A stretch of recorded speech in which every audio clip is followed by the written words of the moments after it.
aqui dentro. Glória a Deus! Boa noite, família! Quem tá aí? Cadê o Na Real Teens? Cadê o Na Real? Ô, Na Real Teens, vocês estão perdendo pro Na Real, hein? Vamos de novo, vamos dar mais uma chance pra vocês. Cadê o Na Real Teens? Cadê o Na Real? Olha, vamos colocar na conta que a voz dos jovens ela é mais grossa, né? Ela é mais encorpada, então vamos colocar isso na conta. Galera, muito bom estar aqui. Vocês estão felizes em estar aqui? Vocês estão curtindo estar aqui? Cara, eu estou achando muito massa. 3º ano que nós estamos aqui, conferência Na Real Teens. 3 anos, né, Rafa, que a gente está junto. E é muito bom olhar para trás e ver o que o Senhor tem acrescentado, o que o Senhor tem feito no nosso meio. Para mim e para a Chay, esse ano é um ano de... É a primeira geração que a gente viu chegar e está vendo sair. Né? Quando a gente começou a liderar, a galera que estava com 13 estava chegando com a gente. E agora, esse ano, estão fazendo 17, 18, né? Estão passando o bastão para o Rafa. Mas é muito maravilhoso poder ver vocês crescendo em estatura, né? Mudando a voz, né? Mudando o corpo, mas crescendo em graça, em conhecimento e em sabedoria. Amém? Vamos lá. Antes da gente começar aqui no texto, especificamente, e meditar na palavra, galera, bota um fundinho aí para mim. Essa semana eu estava pensando, me preparando para estar aqui, e eu estava vendo de novo uma palavra, e eu já vi essa palavra há um tempo atrás, e aquela palavra entrou de novo no meu coração, e eu queria... A gente celebrou, né, pulou aqui, e glória a Deus por isso, mas agora eu queria trazer você para alinhar o nosso coração, para que você esteja muito consciente, muito ligado naquilo que o Senhor pode fazer na tua vida nesse final de semana. Que você coloque o teu coração, ligue o teu coração aqui e tenha entendimento, tenha discernimento daquilo que está para acontecer nesses dias. Quando a gente vai para uma conferência, quando a gente vai para um retiro, a gente tem uma expectativa maior, certo? Eu não sei se todo mundo que está aqui, certo, pessoal? Me ajuda aí, manifesta aí. Não sei se todos vocês estão com a expectativa de vir para esse lugar, de receber algo do Senhor. Mas eu queria incentivar você, que você coloque o teu coração nesse lugar e não permita que nada te distraia daqui. Tem essa palavra que eu estava ouvindo, ela fala sobre a mudança das estações, eu achei muito legal. Por quê? Quando as estações estão trocando, existe um período ali que a gente não consegue discernir, entender se a gente está ainda na primavera ou já no verão, ou se a gente está no outono e já está no inverno. Tem um delay ali que a gente não consegue ter certeza em que estação a gente está. Mas no calendário tem uma noite, a meia-noite de um dia, que a estação vira, certo? Tem uma data marcada para mudar a estação. E eu acredito que esse final de semana a estação de muitos de vocês vai mudar, em nome de Jesus. Você crê, recebe isso? Então, toma posse disso, fica ligado em tudo que vai acontecer. Hoje é só o 2º dia, amanhã tem quase um dia inteiro aqui para a gente receber do Senhor. Amém? Eu queria que você olhasse para quem está do teu lado agora, colocasse uma voz de profeta aí e dissesse assim para ele, ó. Olha para quem está do teu lado e fala assim, fala com voz forte, voz de profeta. Fala assim: no mundo ser grande é subir. No reino ser grande é descer para levantar os outros. Amém. Nós estamos falando do mundo invertido, certo? Vamos ler Marcos capítulo 10, o versículo 43 ao 45. Puxa aí. Marcos capítulo 10, do 43 ao 45. Eu vou ler na linguagem de hoje. Mas entre vocês não pode ser assim. Pelo contrário, quem quiser ser importante, que sirva os outros. E quem quiser ser o primeiro, que seja o escravo de todos. Porque até o Filho do Homem não veio para ser servido, mas para servir e dar a sua vida para salvar muita gente. Amém? Vamos orar? Senhor, obrigado, Pai, pela Tua palavra, Senhor. A Tua palavra tem a instrução para tudo que nós precisamos na nossa vida, Senhor. Obrigado, Pai, porque o Senhor não nos deixa perdidos, mas nós temos uma lâmpada para os nossos pés, que mostra para nós o trilho, o caminho para tudo, Pai. Nós pedimos que nessa noite, Pai, essa verdade que está na Tua palavra se torne uma realidade na nossa vida, em nome de Jesus. Quem já viu esse texto aqui, sabe que esse texto ele é um recorte, ele é um desfecho de um diálogo de Jesus com os seus discípulos, mais especificamente Tiago e João. Mateus narrou o texto de um jeito. Mateus fala que esse diálogo, quem começou esse diálogo foi a mãe de Tiago e João. Marcos foca mais no que aconteceu ali, na intenção do coração deles. Mas o fato é que eles fizeram para Jesus, eles chegaram para Jesus e fizeram um pedido bem descarado, vamos dizer assim. Eles chegaram para Jesus e pediram assim para ele: Senhor, quando tu estiver na tua glória, você... antes disso eles falaram: Senhor, eu vou te fazer um pedido, você pode atender o nosso pedido? Jesus disse: peçam. E eles falaram, a mãe deles falou: quando o Senhor estiver na sua glória, pode ter uma cadeira à direita e uma cadeira à esquerda, para que eles estivessem em evidência? Então o que eles foram pedir para Jesus era o seguinte: quando tu estiver na glória, quando tu estiver bem, prepara um mini trono para nós lá, prepara uma cadeira dourada, estofada de vermelho do teu lado, para a gente aparecer. No fundo era isso que eles estavam querendo fazer. E é a mesma coisa que nós estivéssemos aqui preparando a conferência, né, todo mundo trabalhando, aí vem dois bonitão, chama o pastor Tiago lá e fala assim: ô pastor, no dia da conferência, coloca lá no palco um lugar para nós, para as pessoas verem o quanto a gente trabalhou, o quanto a gente é importante para o evento. Era mais ou menos isso que Tiago e João estavam fazendo. É interessante pensar, observar que esse diálogo aconteceu quando eles estavam indo para Jerusalém, um pouco antes da entrada triunfal. Então, isso já era no fim do ministério de Jesus. Ou seja, eles já estavam convivendo com Jesus há 3 anos. Já era para eles terem entendido o que Jesus valorizava, o que Jesus ensinava, o que Jesus mostrava. Isso mostra para a gente que, às vezes, nós estamos aqui no ecossistema gospel, fazendo a câmera, servindo no louvor, pregando, dançando, fazendo muitas coisas. Mas talvez a gente não está entendendo e não está com o coração do jeito certo. Me chamou mais atenção ainda que um desses caras que estava envolvido nesse momento era João. Por quê? Pergunta, por quê, Rob? Porque João, ele estava no top 3 de Jesus. Vocês estão ligados, né? Ali, Pedro, Tiago, João, Marquinhos, né? Então, João, ele estava no top 3 de Jesus. Ele era um dos 3 do círculo mais íntimo de Jesus. Ele era próximo de Jesus. Ele viveu experiências que os outros não viveram.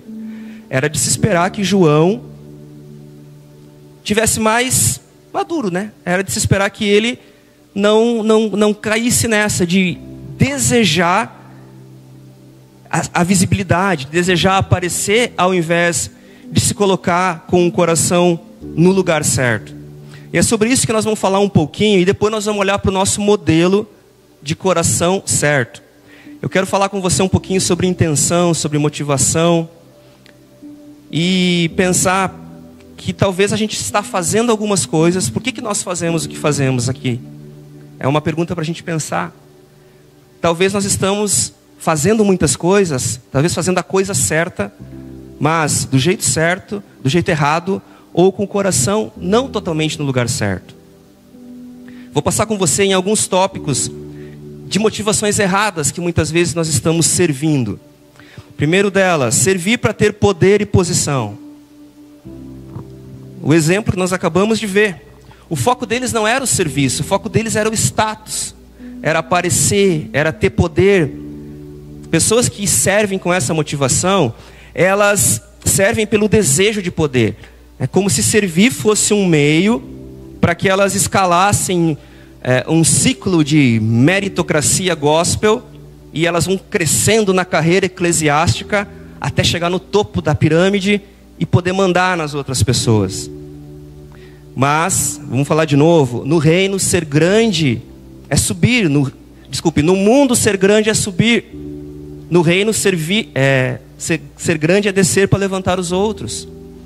Um outro ponto que às vezes leva as pessoas a se colocar num lugar de servir para ser aceito.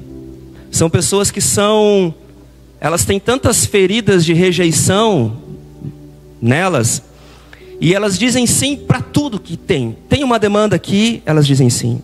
Tem outra demanda ali, elas estão lá.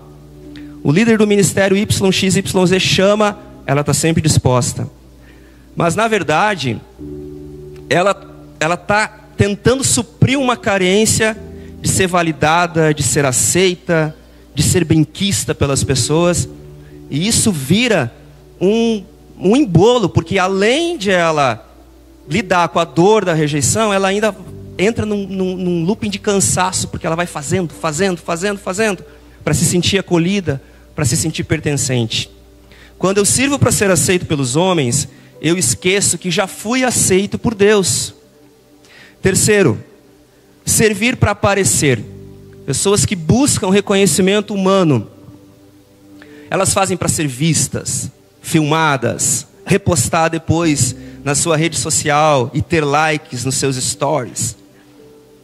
Jesus disse que a nossa mão esquerda não saiba o que a direita fez. Então, o nosso coração, ele anseia por esse reconhecimento humano. Mas nós temos que lutar contra isso, para não entrar nesse lugar de querer servir para ser visto, para aparecer. Quem serve para ser visto pelos homens já recebeu a sua recompensa. Quem serve para ser visto por Deus recebe a recompensa eterna. Cara, já pensou que tristeza você servir, e a tua recompensa ser reconhecido pelos homens e não ser reconhecido por Deus, não ser reconhecido por Jesus naquilo que você faz? Quarto ponto, servir para negociar com Deus. É uma barganha espiritual, é uma mentalidade de troca. Eu vou fazer isso para que Deus me dê aquilo. Se eu me envolver mais no ministério, Deus vai abrir a porta que eu estou esperando. Se eu obedecer, fizer as coisas certinho agora, vai dar tudo certo para mim depois. Mas as coisas com Deus não funcionam dessa forma, né? No reino a gente não serve para negociar. A verdade, a gente serve porque a gente já recebeu tudo de Cristo. Amém? Vocês estão muito em silêncio. Servir por religiosidade. Eu estou nessa escala aqui porque me colocaram. A minha família sempre serviu, meu pai e minha mãe me ensinaram que eu preciso servir, que eu preciso estar na igreja, que eu preciso me envolver. Quem não faz pelo amor, faz pela dor. Essas castas de religiosidade que vão entrando no nosso coração e que vão nos colocando nesse lugar de não fazer mais as coisas com paixão, de não fazer mais as coisas com integridade, com o coração certo, mas sim para não ficar mal no grupo. O que o pastor vai pensar se eu sair desse lugar, se eu não me envolver? E aí a gente entra num lugar de ativismo muitas vezes. Então, servir sem coração é ativismo. Servir com o coração é adoração. Amém? Servir para compensar culpa. Já que eu errei essa semana, então eu vou ajudar na igreja no sábado para que tudo fique bem. A pessoa, ela coloca o serviço como uma penitência. É como se fosse possível negociar com Deus. Ela enche a agenda dela de agendas e coisas santas na agenda dela, porque é uma forma, uma forma de ela fugir da oração pessoal, da confissão, da intimidade real com Deus, de prestar contas para alguém, de chamar o líder, o discipulador, e confessar uma tentação, e depois ela tem que confessar um pecado. É muito melhor confessar uma tentação do que confessar um pecado. E nós nessa casa, nós não temos nem a desculpa para isso acontecer. Porque, cara, nós temos muito ambiente preparado aqui para que você seja curado, para que você abra o teu coração, para que você confesse as tuas tentações. Nós temos GC, nós temos Casa do Oleiro, nós temos Veredas Antigas, tem líder de GC, discipulador, líder de Na Real Teens, tem uma galera pronta para sentar contigo, ouvir, chorar contigo e te ajudar a reposicionar o teu coração. Eu não sirvo para ser perdoado, eu sirvo porque eu já fui perdoado. Amém? E por último, pessoas que servem por controle ou manipulação. É quando o serviço ele é usado para dominar pessoas, impor ideias, se sentir assim indispensável, insubstituível. Chegou no topo da pirâmide, agora a pessoa pode mandar nos outros. E a manipulação, ela é muito sutil. Talvez você pense assim, não, mas eu nem tenho ninguém abaixo de mim que eu possa controlar ou manipular. Mas a manipulação, às vezes a gente está manipulando sem nem perceber. Talvez você tenha um amigo na escola que é teu amigo e essa pessoa é cheia de carência. E ela é teu amigo, mas você talvez seja o único amigo que ela tem na escola. E aí talvez, inconscientemente, você se beneficia dessa amizade. Ela está sempre se dispondo a pagar o teu lanche. Ela coloca o teu nome no trabalho da escola. Isso também é manipulação. Sutil, mas é. Então, nós temos que ter muito cuidado. Quem está em posição de liderança, principalmente, tem que ter muito cuidado para não entrar nesse lugar de controle, de manipular as pessoas. Foram 7 tópicos que nós passamos aqui. Sobre motivações erradas. Sobre o nosso coração estar no lugar errado. E talvez você se enxergou em uma ou mais dessas situações. Eu já me enxerguei em várias. Ainda me enxergo. Oro para que cada vez menos eu me enxergue nesses lugares. Mas o fato é que todos nós, invariavelmente, em algum momento, estivemos ou vamos estar num desses lugares. Porque nós somos maus, gente. Se não for a misericórdia do Senhor na nossa vida, se não for a misericórdia do Senhor na nossa vida, não tem, já deu ruim. Nós precisamos muito dele. Mas a notícia é boa para nós, porque nós, sendo maus, nós temos um modelo perfeito. Nós temos alguém para olhar. Nós temos alguém que deixou para nós o modelo de fazer a coisa certa, do jeito certo, com o coração certo. Aquele que, mesmo sendo filho de Deus, como nós vimos no início do texto, mesmo sendo filho de Deus, ele não veio para ser servido. Ele veio para servir e dar a sua vida para salvar muita gente. Então, a única motivação certa, correta para nós servirmos é o amor por Cristo e pelas pessoas. Amém? Como é que está o teu amor por Jesus? Se alguém pedisse para você dar uma nota de 0 a 10 de como está o teu amor por Jesus, você parou para pensar sobre isso? O quanto você ama aquele que mais te amou, aquele que entregou a vida por você, aquele que deu tudo por você. Como é que está o teu amor por ele hoje? E como é que está o teu amor pelas pessoas? É impossível nós dizermos que amamos a Jesus se nós não amarmos as pessoas. É impossível. Se a gente não consegue amar quem está perto de nós, tem alguma coisa errada com aquilo que nós dizemos que é o nosso amor por Deus. Faz sentido para você?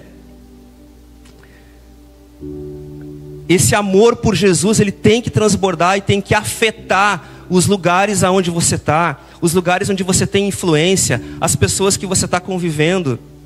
É impossível para nós não sentir a dor de uma pessoa, de um colega, de um amigo que está em depressão, de alguém que está, um amigo de escola que os pais estão passando por um divórcio. Se isso não incomoda a gente, tem alguma coisa muito errada com nós. Se a gente vem para cá, para esse ambiente, e celebra e se alegra por sermos salvos, por termos Jesus, por termos essa família, por termos um ambiente onde nós podemos desfrutar da presença do Senhor, da transformação dEle, mas isso não faz nada com a nossa vida na segunda-feira, tem alguma coisa errada com a gente.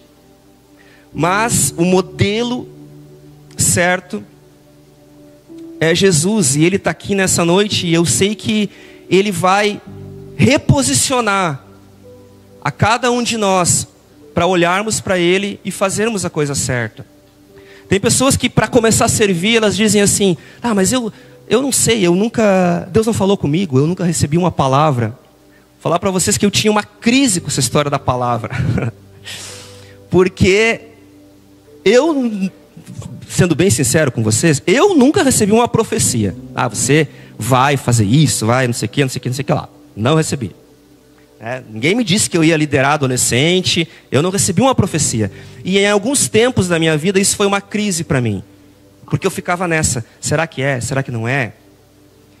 E a gente vai aprendendo com o Senhor. E um dia teve um culto aqui que o pastor Haroldo falou, eu não vou lembrar, até tentei lembrar, se alguém lembrar, de uma missionária que falou que ela nunca recebeu também uma profecia, mas ela leu na Bíblia o que estava escrito que era para fazer, e isso foi suficiente para ela decidir ouvir a voz do Senhor, se posicionar e fazer. Pronto, simples assim. Você vai ficar esperando uma profecia o resto da vida para fazer aquilo que tu pode fazer hoje? Não vai ficar esperando, cara. Se entrega. Tem pessoas que falam também assim: ah, eu não vou fazer nada agora porque não é o meu ministério. O meu ministério é louvor. Mas, talvez, começar limpando o banheiro não se dispõe. Né? O meu ministério é pregar. Eu vou ser missionário, eu vou pregar para as nações. Mas, talvez, não prega nem para o vizinho da carteira da escola. Cara, se não for a misericórdia de Deus na nossa vida, o que seria de nós? Eu não estou falando nada disso para acusar, galera. Na verdade, eu preciso muito do Senhor também. Mas eu queria que você saísse daqui hoje com uma disposição no teu coração, de pedir para o Espírito Santo falar contigo, de receber do Senhor a direção que tu precisa, o alinhamento que tu precisa. Se você está servindo, glória a Deus, continue. Mas peça para o Senhor sondar o teu coração. E se houver algum caminho mau, alguma motivação errada, que Ele coloque no lugar. E se você está numa zona de conforto, se você está esperando os outros fazer, se você curte vir para cá, mas não se dispõe a fazer nada por aquilo que você já recebeu, eu gostaria que você assistisse um vídeo agora.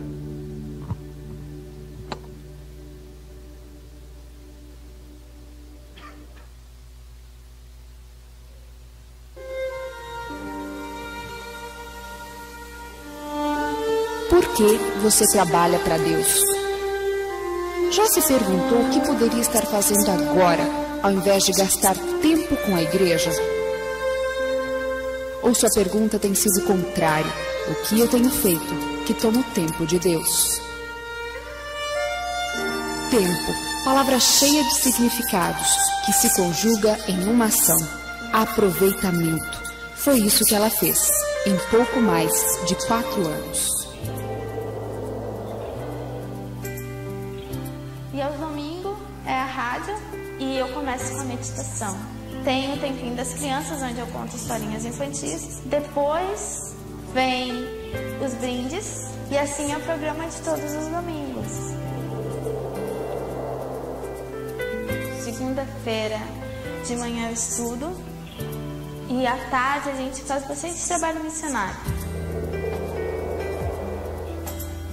Terça-feira eu visito o asilo e lá a gente canta, a gente ora, a gente brinca.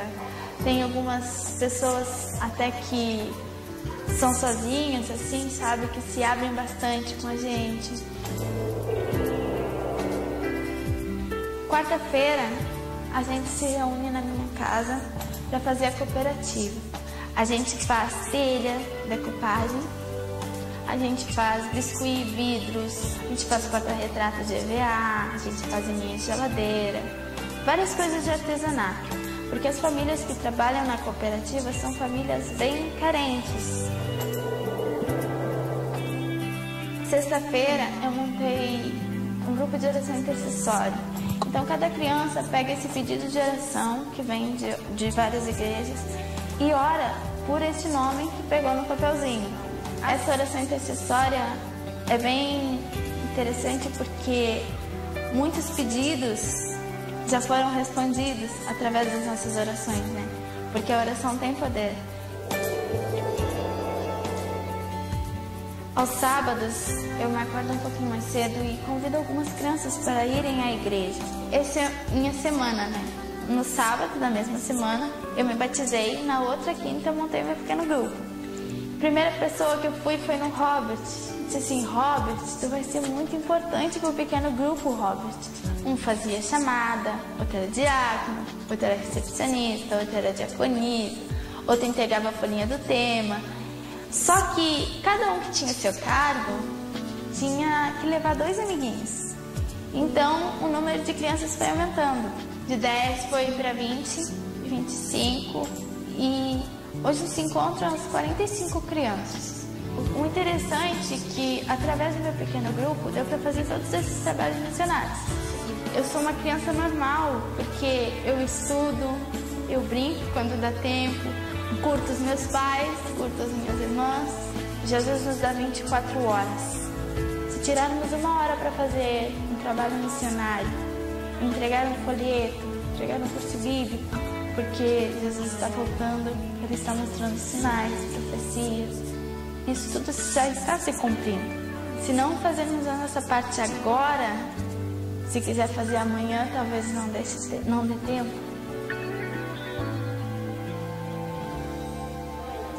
As crianças se juntaram e descobriram que, como a gauchinha de Pelotas, outros poderiam se juntar em pequenos grupos e falar da Bíblia.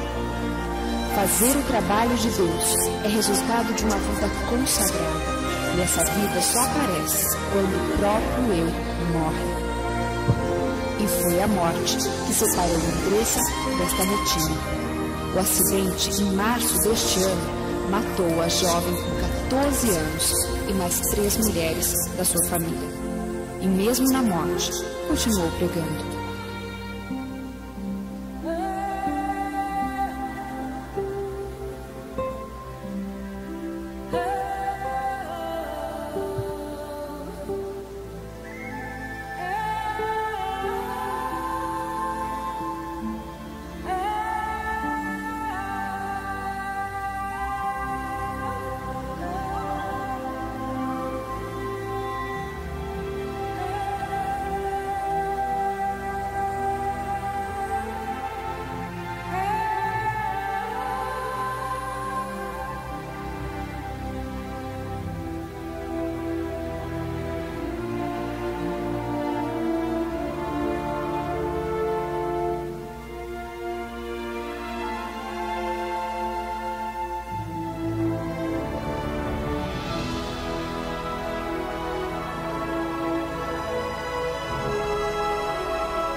Se não fizermos a nossa parte agora, se quisermos fazer amanhã, talvez não dê mais tempo. Quero que você se coloque em pé.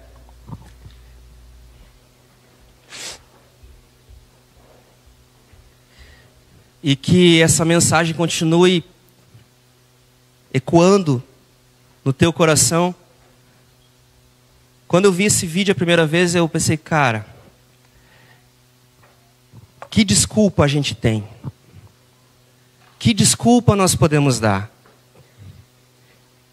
Que desculpa a gente vai dizer para não fazer nada?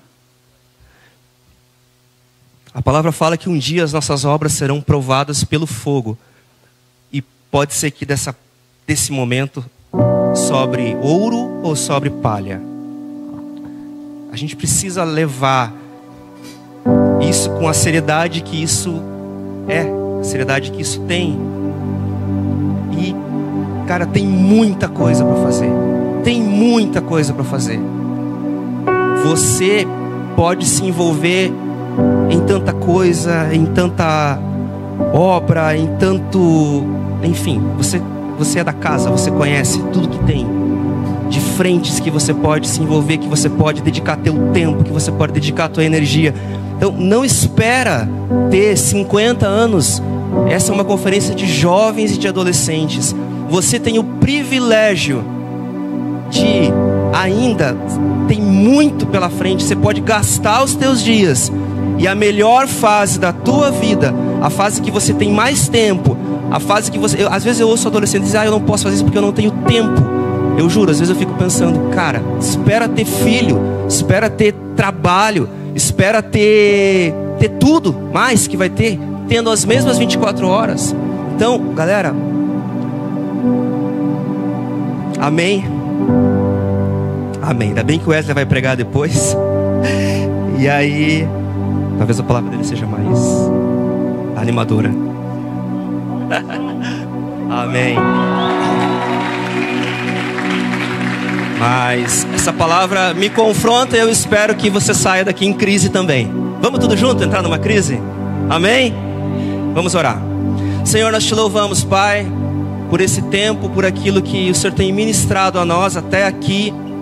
Nós sabemos que ainda tem muito mais para o Senhor fazer nesses dias.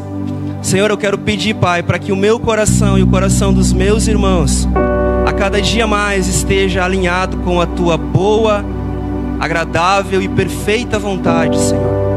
Nós ainda não estamos, Pai, aonde queremos estar, mas nós estamos dispostos, Senhor, a caminhar contigo, a sermos moldados, trabalhados pelo agir do Teu Espírito, entregar a nossa vida para que o Teu Espírito nos transforme, nos faça melhores, nos leve para o lugar de plenitude daquilo que o Senhor tem para cada um de nós.